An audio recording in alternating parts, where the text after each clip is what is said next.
Oggi voglio parlarvi dell'esperienza più bella di tutta la mia vita e siccome ho la fortuna di poter trasmettere un messaggio a tantissime persone tramite questo canale, mi sembra quasi un mio dovere condividere con voi questa mia avventura, in modo che, se ne avrete voglia, possiate viverla anche voi in futuro. Come potete vedere, in questo momento non mi trovo in Italia, infatti sono a Budapest, quello è il Parlamento super figo. Sì. Mi sono trasferito qua l'1 settembre dell'anno scorso per fare l'Erasmus, in pratica studiare qui 6 mesi. Silenzio in studio! Ed è proprio di questi 6 mesi che voglio parlarvi. Tutto è cominciato il 6 gennaio 2019, quando ho scritto una email a una professoressa chiedendole: sarei interessato a studiare a Budapest per mezzo anno, cosa devo fare? Lei mi ha spiegato che mi sarei dovuto candidare ad un bando, perché ovviamente ci sono tantissime persone che vogliono partire e studiare all'estero, però l'università non può permettersi di mandare tutti quanti per questioni... Fortunatamente dopo qualche mese ho scoperto che sono stato scelto e quindi era ufficiale. A settembre 2019 sarei dovuto partire alla volta di Budapest.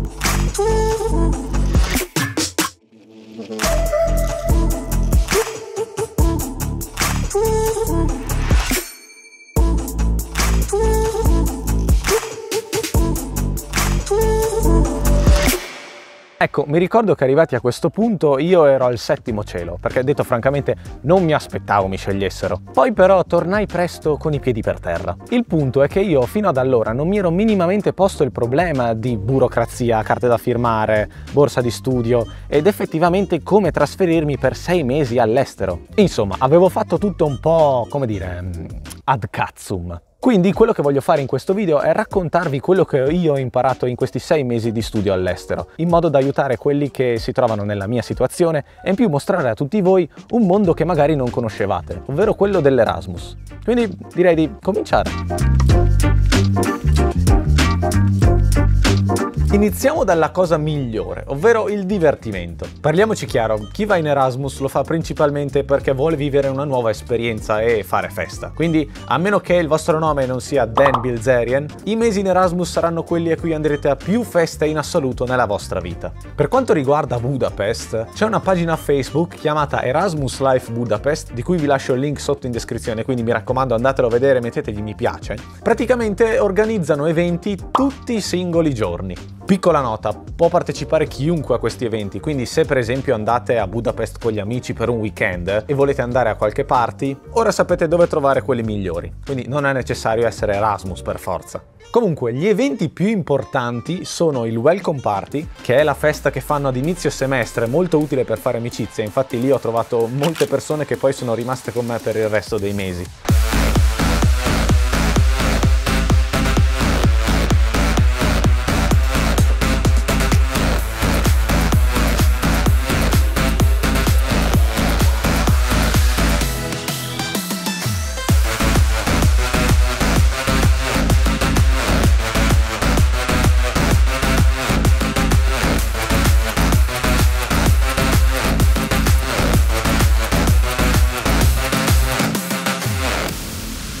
Poi c'è il Boat Party, che come dice il nome è una festa su una nave, il che è una figata assurda, ti senti tipo un miliardario su uno yacht. Più o meno, no, però è figo.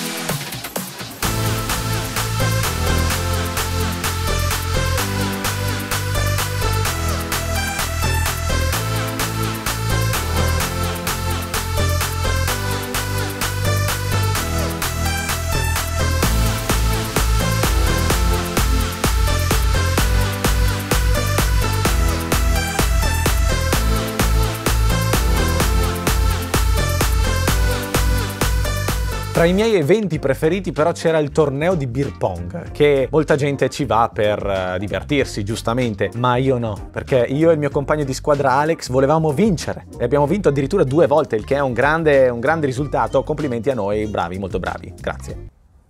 Oltre a questi eventi e tanti altri come il Christmas Party, Halloween Party, e veramente ce ne sono un'infinità, potete andarveli a vedere sulla pagina Facebook che c'è in descrizione, ogni lunedì c'è il Morri Monday al Morrisons 2, che è un locale di Budapest. Tutti quanti gli Erasmus si ritrovano qui. Il motivo è che un bicchiere di birra costa 45 centesimi. Lo ripeto, un bicchiere di birra, 45 centesimi, quindi non paghi niente. Ed è molto bello perché ci si ritrova tutti quanti a ballare, a far festa e a giocare a beer pong. Ripeto, bisogna allenarsi per vincere. Lo prendevamo un po' troppo sul serio, devo ammetterlo. Un consiglio che mi sento di darvi è di farvi subito la ELB card, perché vi fa entrare a questa festa sempre gratis, senza pagare, e in più vi dà tanti altri sconti, come per esempio la palestra, sconti al ristorante, sconti per tagliarsi i capelli, perché sì, bisogna tagliarsi i capelli, non ci avevo pensato prima di partire, quindi trovate un parrucchiere buono. In ogni caso sappiate che gruppi del genere che organizzano eventi per studenti Erasmus ci sono in tutte le città, quindi non solo a Budapest. Il consiglio quindi è quello di cercarle su Facebook. A proposito di Facebook, non in tutte le nazioni si utilizza WhatsApp, quindi se per esempio conoscete qualcuno di francese, non è che potete dargli il vostro numero e poi vi scrivete su WhatsApp, perché non lo usano. Quindi il denominatore comune di tutte le nazioni più o meno è Facebook. Quindi se incontrate qualcuno, molto probabilmente vi scambierete gli account Facebook. Ovviamente, trattandosi di un viaggio studio, c'è da studiare. Fondamentalmente dovete cercare dei corsi simili a quelli che dovete superare in Italia e farli all'estero. A questo punto tutti quanti mi chiedono: ma è vero che in Erasmus gli esami sono più facili? E la risposta è nì. Nel mio caso, onestamente, gli esami erano molto più facili che in Italia. Però ho avuto amici che invece sono scomparsi per settimane perché dovevano studiare, visto che avevano esami molto difficili. Quindi non c'è una vera e propria risposta, va un po' a fortuna. Comunque, se il vostro percorso di studi prevede delle materie a scelta, io vi consiglio di farle all'estero. In questo modo avete più opzioni fra cui scegliere. Sappiate che oltre che a studiare c'è anche la possibilità di fare un tirocinio. È abbastanza complicato, ve lo dovete organizzare completamente da soli, però sappiate insomma che è possibile. Io per esempio sono andato all'IBM per 4 mesi e detto francamente è stato quasi più utile che l'università. In ogni caso state attenti a fare troppe cose contemporaneamente, perché io ad esempio non ce la facevo più fra tirocinio e YouTube e l'università e comunque uscire alla sera, perché è importante anche quello. Alla fine veramente non reggevo più e mi sono anche ammalato. Un'altra cosa che farete di sicuro in questi mesi è viaggiare. Un viaggio che ho fatto io, per esempio, è stato andare a Cracovia con altri 9 miei amici. Abbiamo affittato un pulmino e abbiamo viaggiato un sacco di tempo, ok? Un sacco di tempo, piuttosto prendete l'aereo se potete. Però poi abbiamo affittato anche una casa a 3 piani super bella e ci siamo trasferiti lì per 3 giorni. E non so il motivo, ma abbiamo cucinato un sacco. Poi ovviamente abbiamo anche visitato Cracovia. Comunque Erasmus Life Budapest vi mette a disposizione un sacco di viaggi preorganizzati. In questo modo voi non dovrete occuparvi dell'alloggio, del trasporto, eccetera eccetera, che a volte è un po' stressante, diciamocelo. E in più siete con tante persone, quindi avete l'occasione anche di fare amicizia. Fra le mete più famose ci sono la Polonia, la Repubblica Ceca, la Slovenia e l'Austria. Dall'Ungheria più o meno si va lì.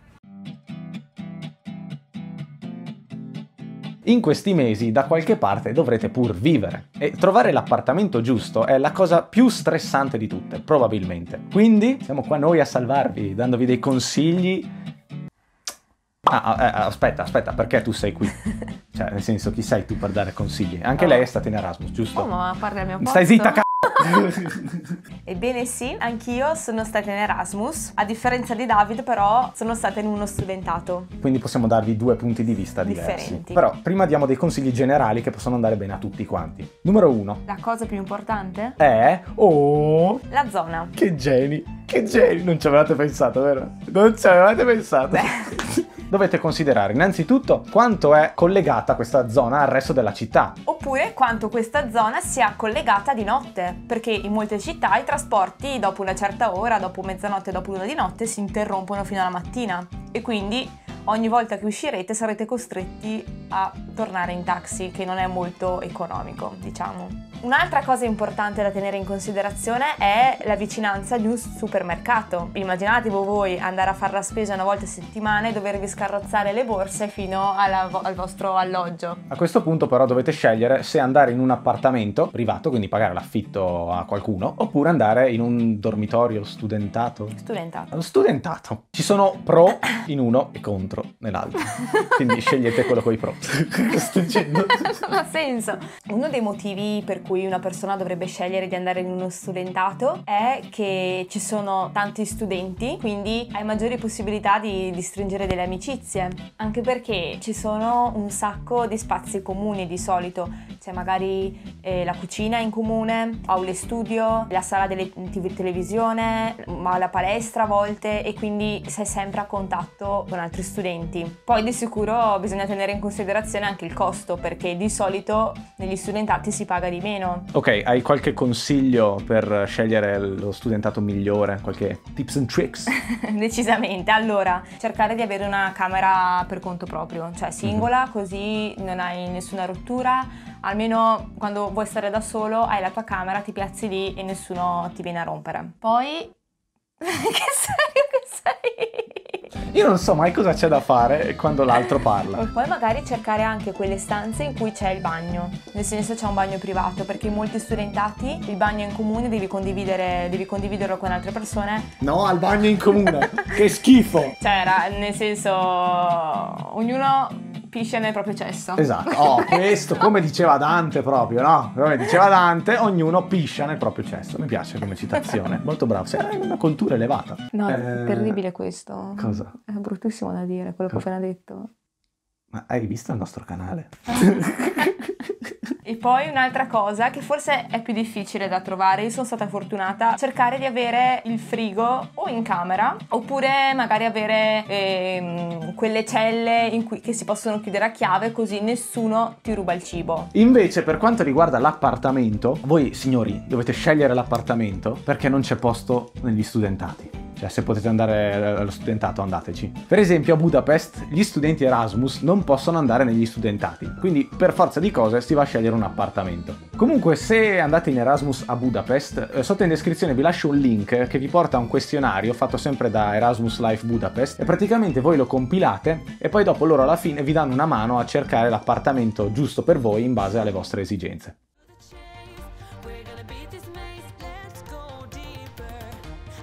Lo so, è il tipico consiglio che dicono a tutti quanti, ma è vero, dovete buttarvi.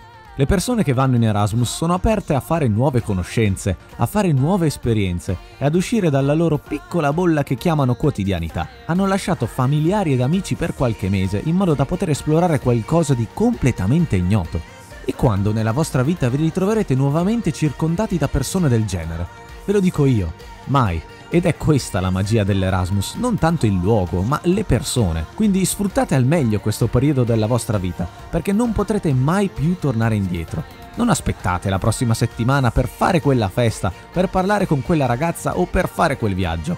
6 mesi possono sembrare tanti, ma vi assicuro che passeranno in un soffio. Ve lo dice uno che ci è passato.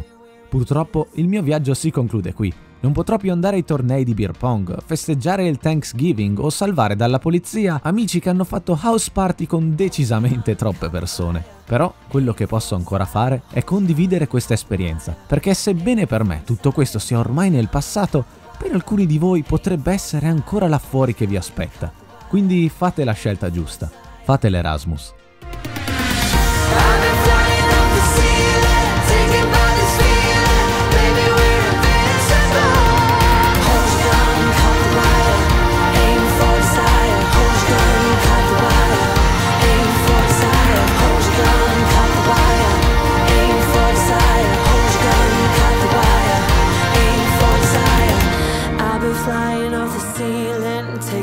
This feeling, baby, we're invincible.